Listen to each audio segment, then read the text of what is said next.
यह आदमी सिर्फ 3 फीट 2 इंच लंबा है। उसकी हाइट की वजह से बच्चे हमेशा उसका मजाक उड़ाते हैं।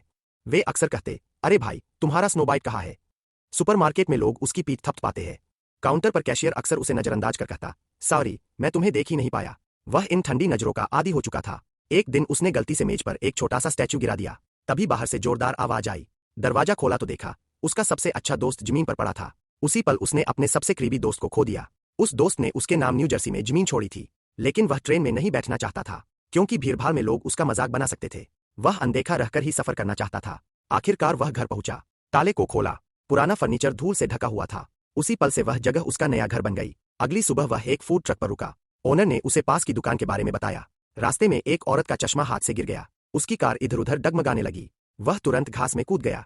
शुक्र है वह बच गया। उसने उस औरत को दोष नहीं दिया, बस खुद को झाड़ा और आगे बढ़ गया। दुकानदार ने दुकान से कैमरा निकाला और उसकी ओर हंसते हुए देखा। उसने पूछा, तुम कौन हो? लेकिन वह चुपचाप निकल गया।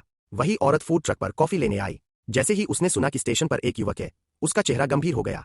वह तुरंत चली गई। वापसी में वह महिला उससे फिर मिली। उसने कॉफी नीचे रखी और बुरा महसूस किया। उसने अपनी बात समझाने की कोशिश की, लेकिन उसने चुप्पी साधे रखी। उसने उसे लिफ्ट देने की पेशकश की, लेकिन उसने मना कर दिया।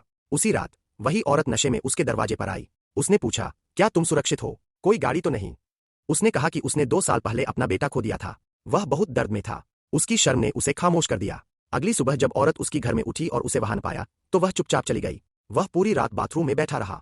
बाद में वह लाइब्रेरी गया। क्लर्क उसे देखकर हैरान रह गया। किताब उधार लेने के लिए उसे कार्ड चाहिए था, लेकिन वह नया आया था, इसलिए कार्ड नहीं बन पाया। उस औरत ने मदद की पेशकश की, लेकिन उसने उसका एहसान ठुकरा दिया। जब वह घर लौटा, किताब उसके दरवाजे पर रखी हुई थी।